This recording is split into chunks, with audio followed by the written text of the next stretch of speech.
This is the final update to the AITA post where OP find out his baby isn't his a month after his wife passed. Link to the first part in the description. Now for the final update. Baby's gone. The results came back 2 days ago. As expected, I'm still not the father. By the time the results came in, I'd already packed up most of the baby's things. My mom was staying with me, helping take care of the baby and keeping me sane through all of this. This morning, my late wife's parents, sister, and brother-in-law came to pick him up. The handover was smooth, except for a snarky comment from my wife's sister. She said I seemed too eager to let the baby go. I didn't respond. There was no point, but it stung. Despite that, my in-laws, her parents, were supportive throughout and told me that going no contact would be best for everyone involved. I agreed. It's painful, but I think it's the right choice. I hugged them goodbye and they left. They're good people and I will miss them. Now, the house feels empty. My mom went back home today but will return tomorrow to stay for about a week until things settle. Honestly, I feel relieved. Call me what you want, but I'm finally breathing again. This whole ordeal has been exhausting, but knowing I can start fresh feels like a weight off my shoulders. As for my wife's belongings, I gave her jewelry to my in-laws. They didn't want anything else except for a few trinkets and pictures, so they told me I could sell or donate the rest. I haven't decided what to do with it yet, but I'll figure it out. I didn't respond to comments on my last post because the hate was overwhelming, and I was exhausted. My DMs were flooded with some of the vilest messages imaginable, just because I chose not to raise a child that isn't mine and was conceived through infidelity. To those who supported me, thank you. Your words helped me make decisions I wasn't confident about before. And to those who criticized me, I appreciate the perspective. Even if I didn't agree, it made me think. For now, I'm taking a break from dating and focusing on myself. Maybe I'll buy a bike and get back into riding or hit the gym again. I just need to move forward. I'll be keeping this account for about a week before I delete it. Thanks again to those who took the time to support or challenge me. It's been a hell of a journey. Wishing you healing and peace and a happy future. As a grandma of 8 and mother of 3 kids, I think Opie is an amazing person. The decision he had to make was not easy in any way, but I truly believe he did the right thing. If it had been my daughter and grandbaby, I would have gone out of my way to make sure Opie felt no guilt or remorse of any kind. Sending blessings and peace to him is the least of what he should receive. He handled it amazingly, and that baby will live a life with his family and hopefully will be told that he is loved and blessed because of the choices Opie made. You made a right call for the baby and for yourself.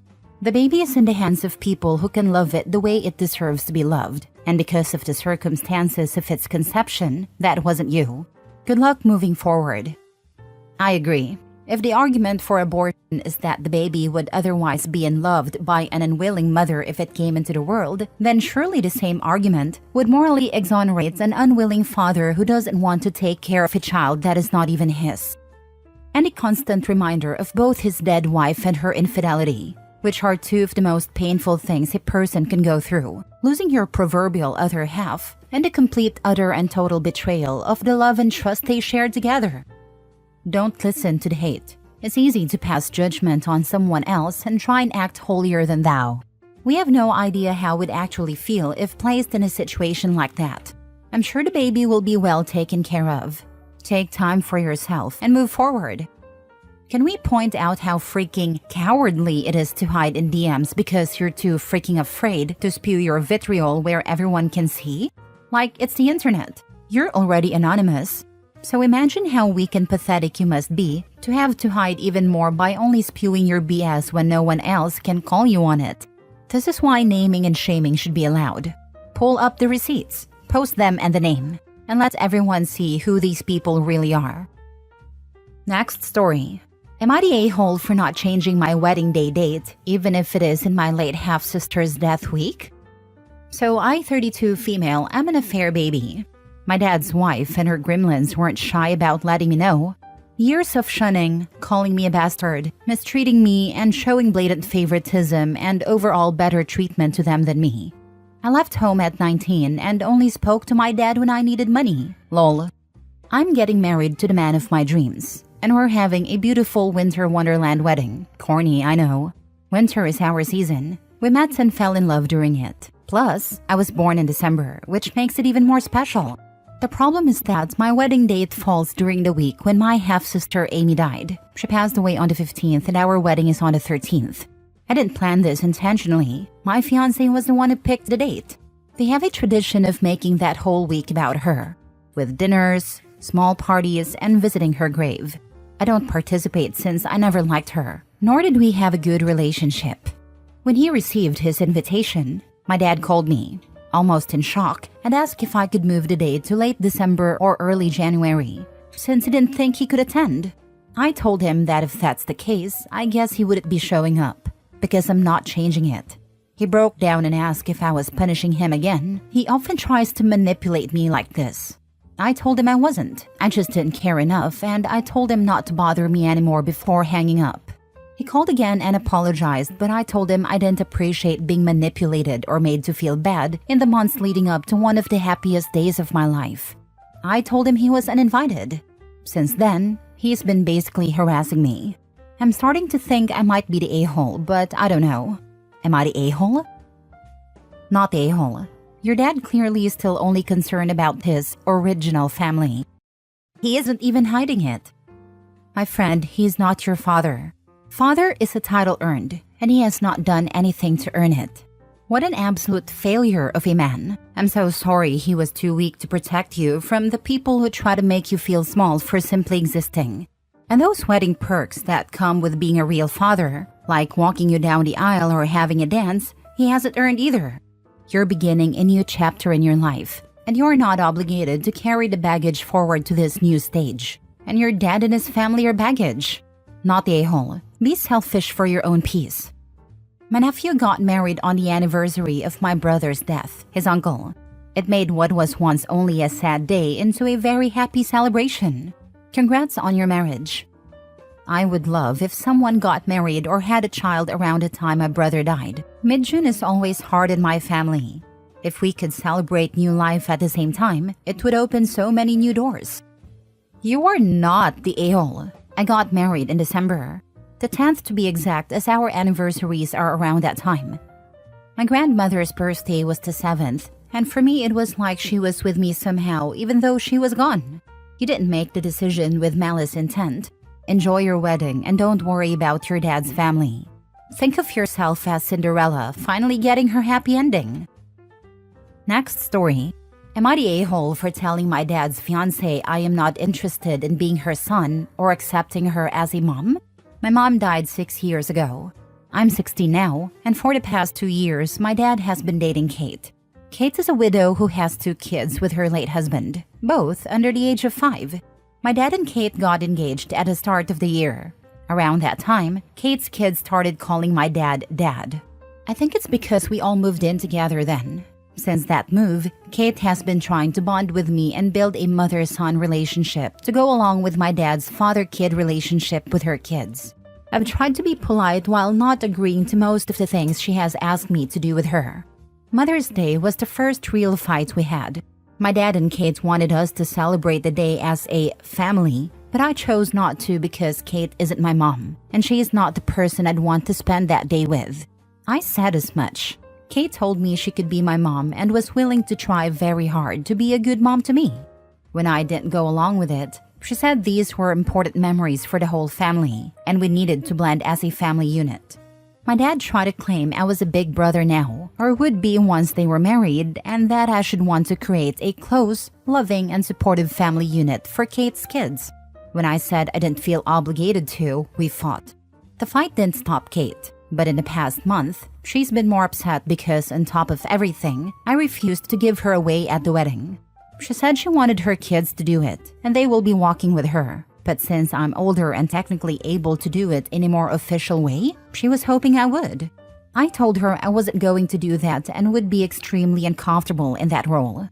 After that, Kate pulled me aside when my dad and her kids weren't home and asked why I was being so difficult.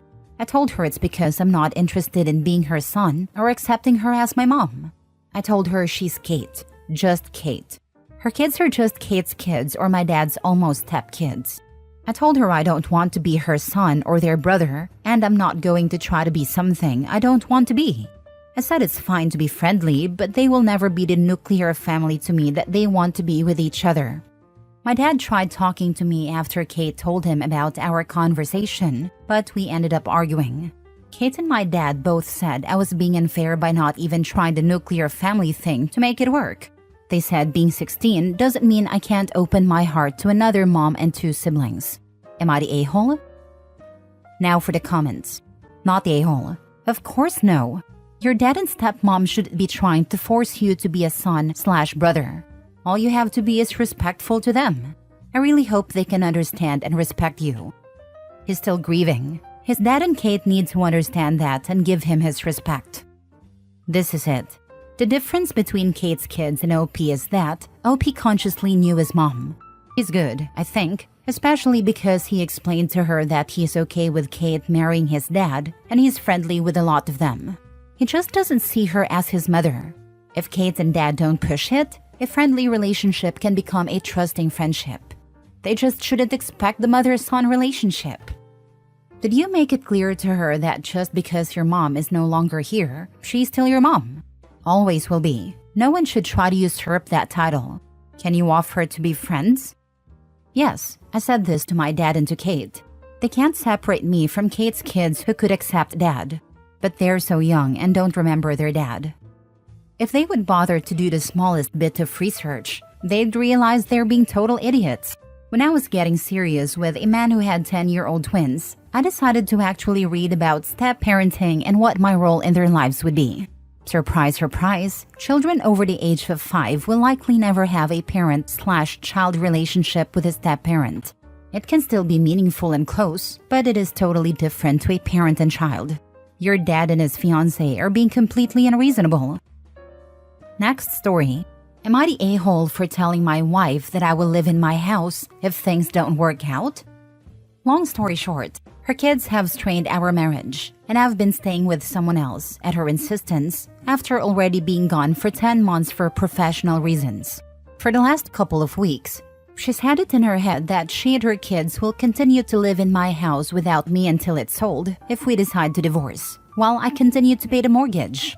Her name is nowhere on any ownership documents. I've paid the entirety of the mortgage and the down payment.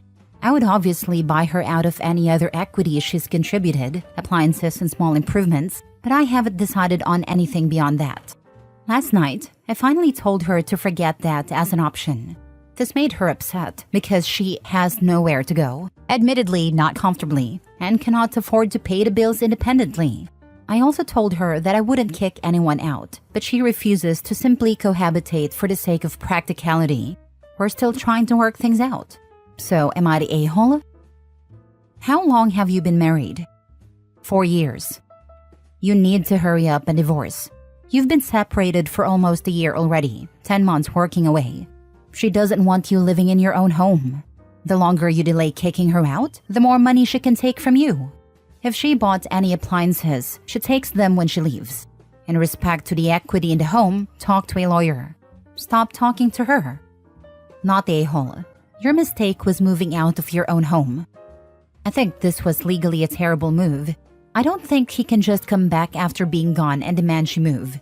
He already abandoned her and the kids. Not my term, but the law's term. He has some work to do if he wants that house. They're not his kids. Legally, he has no rights or responsibilities to them. He could ignore their existence, and legally he's not in any trouble unless the courts decide he has taken on a fatherly role for long enough, which depends on a variety of other factors.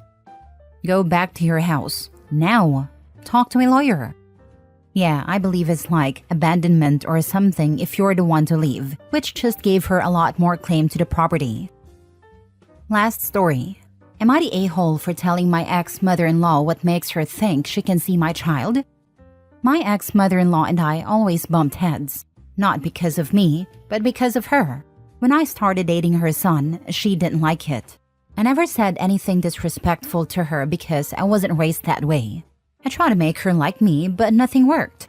She was just that typical boy mom who wanted her son all to herself. She would try to get in the way when my spouse and I did couple things. I still remember when she said I was taking her son from her. I never understood why she acted like this. I'm fine with the rest of my spouse's family. Years later, I got married to her son in Honduras. I always look back on that day and wish I could relive it. My mother-in-law was invited but didn't come because she said she was disappointed in her son for choosing me. I wish that was just a bad dream. My spouse was upset that his mom didn't come, but we moved on and started planning the rest of our lives together. Sorry for rambling, but in 2023, I found out I was pregnant. This is where everything started. My spouse told his family the news and they were happy, except for my ex-mother-in-law. She didn't care or congratulated me. The only thing she said to me was that she hoped the baby wouldn't make it. The comment replays in my head every day. I knew that if I was bringing a child into this world, I didn't want them around my ex-mother-in-law. That's how it's been. During my pregnancy, she disappeared. I never heard from her, and I didn't receive anything for the baby. Not that she had to send anything. Last year was incredibly difficult for me. My husband passed away in a motorcycle accident, and I felt completely alone. Everyone was grieving, but I still wish he could have met our daughter. My daughter is turning 1 this year, and my mother-in-law has never seen her. She stayed in her lane, and I stayed in mine. Surprisingly, she decided to contact me. She's been blocked, but the only way she could reach me was through Facebook, which is public. She sent me a long message saying, "I know it's been a year since we've talked, but I think it's my right to see my granddaughter, so stop keeping her from me."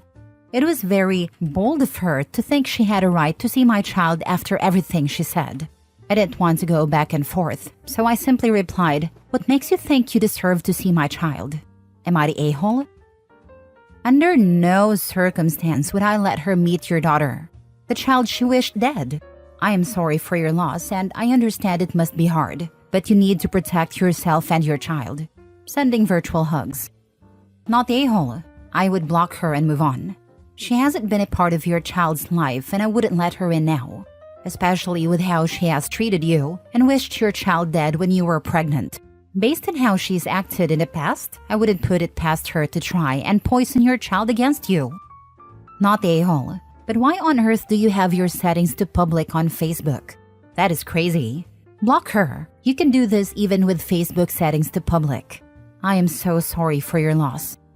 Thank you. My Facebook is public because that's my business page. I do have a private one with family and friends, and I appreciate it. You can block people from a business page too. I know, and that's what I did.